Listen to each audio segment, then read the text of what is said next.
oil is putting a price on oil is like putting a price on a pail of water. You know, no initial cost. It's in the ground, and in those days they were, some of it almost what you'd call surface mining the oil. They didn't go down deep.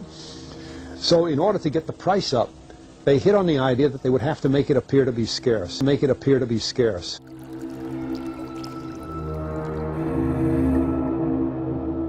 Hey guys, this is James LaFleur with the Impossible channel, and well, so we're going to be talking about mermaids. So we know mermaids exist. It's just a matter of time for them to surface as gods, or whatever we depict them again. They have been here before, you know, and I believe as the Dogon tribe depicts, they could be our actual creators. You might know them as the reptilian gods. Okay, now what does the oil industry have to do with all this? Absolutely everything. From sheikhs, presidents, and all involved in the oil conspiracy. They all know about it, and they conceal it.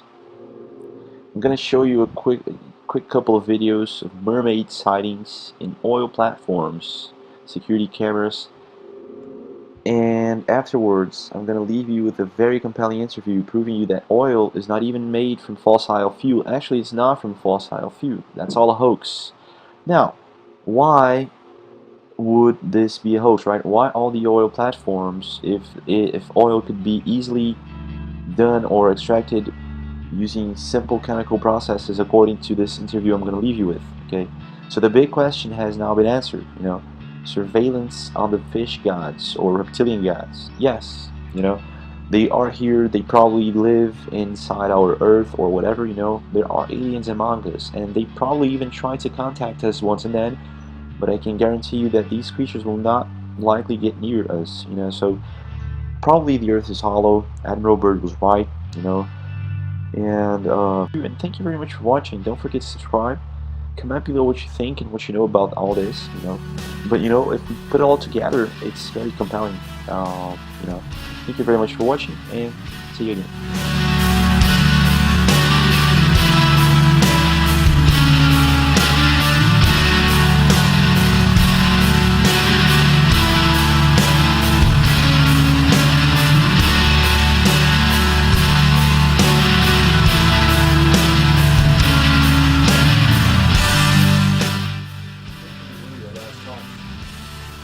That petroleum wasn't what we thought it was, that it wasn't a fossil fuel, that it didn't come from fossil animals. Yeah. Is it just a mineral? Is it a mineral like any other mineral?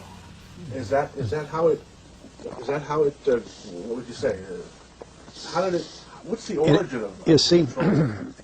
when they first found petroleum, because they were beginning to make motors and needed on axles of wheels on railroad trains and all that sort of thing, and remember trains started in the beginning of the 19th century, then oil went from just a lubricant to a fuel, and it made it valuable.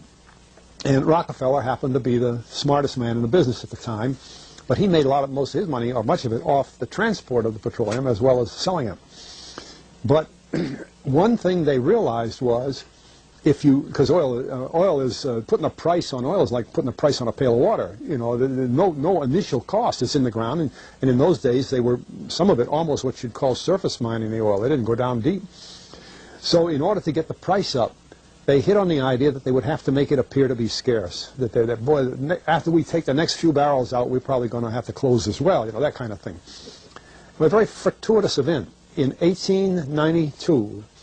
There was a convention in Geneva of scientists to determine what organic substances are. Well, the definition of organic is a substance with hydrogen, oxygen, and carbon. And so it's usually a living substance, a tree. You analyze a dead tree, hydrogen, carbon, and oxygen, and grass, and so on, living things. Animals, we are hydrogen, oxygen, and carbon. So at this Geneva Convention, Rockefeller took advantage of sending some scientists over who said, oil, petroleum, is hydrogen, oxygen, and carbon. Therefore, it must be derived from the spoiling, the rotting of formerly living matter. And playing the game properly, when this scientific convention was over, they defined oil as the residue from formerly living matter.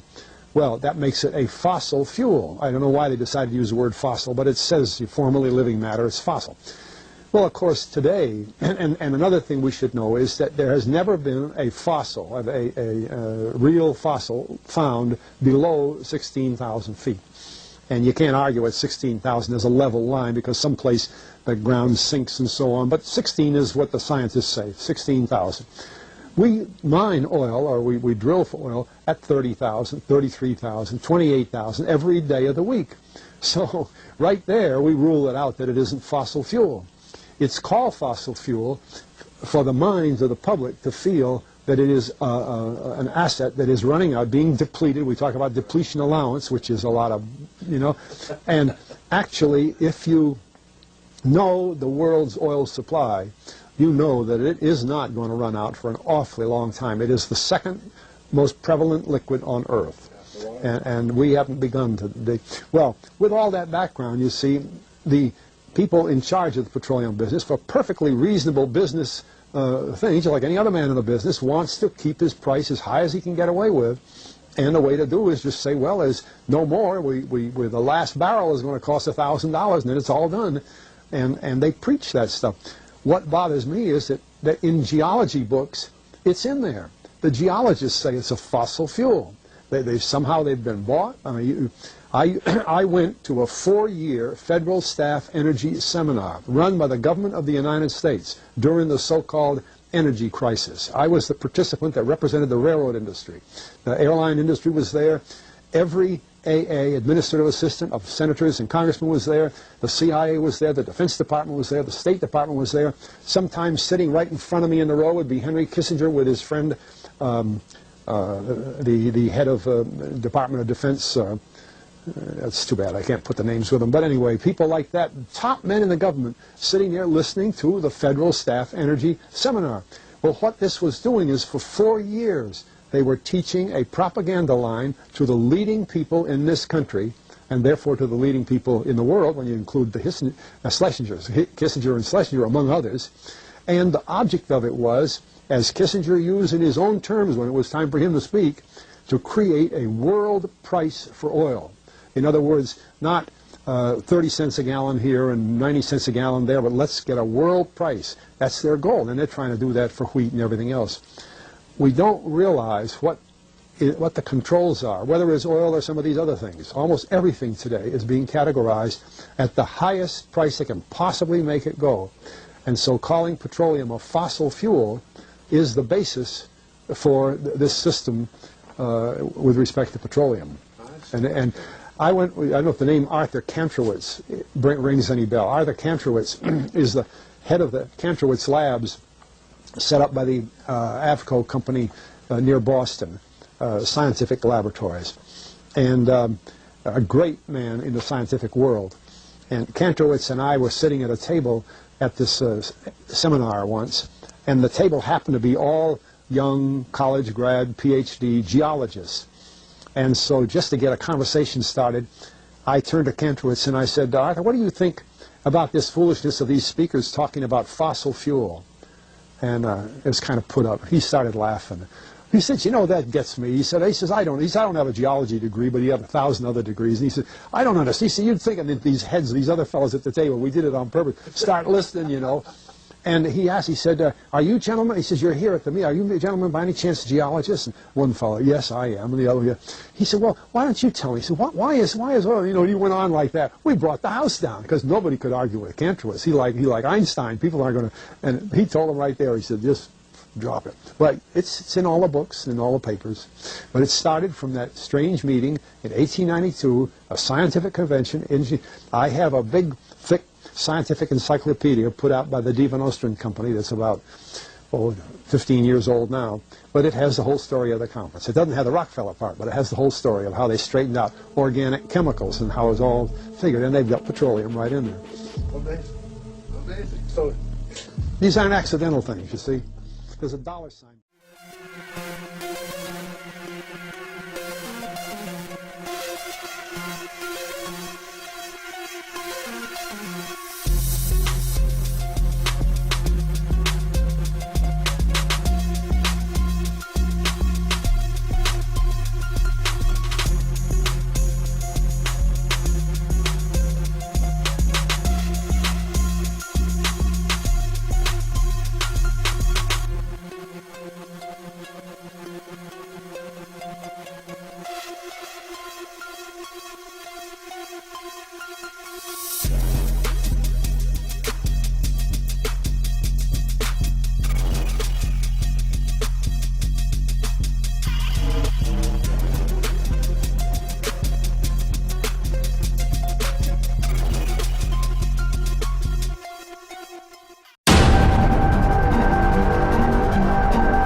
oil is putting a price on oil is like putting a price on a pail of water. You know, no initial cost. It's in the ground, and in those days they were, some of it, almost what you'd call surface mining the oil. They didn't go down deep.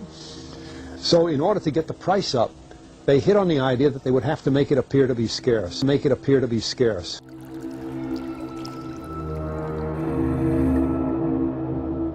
Hey guys, this is James Lefebvre with the Impossible channel, and well, so we're going to be talking about mermaids. So we know mermaids exist.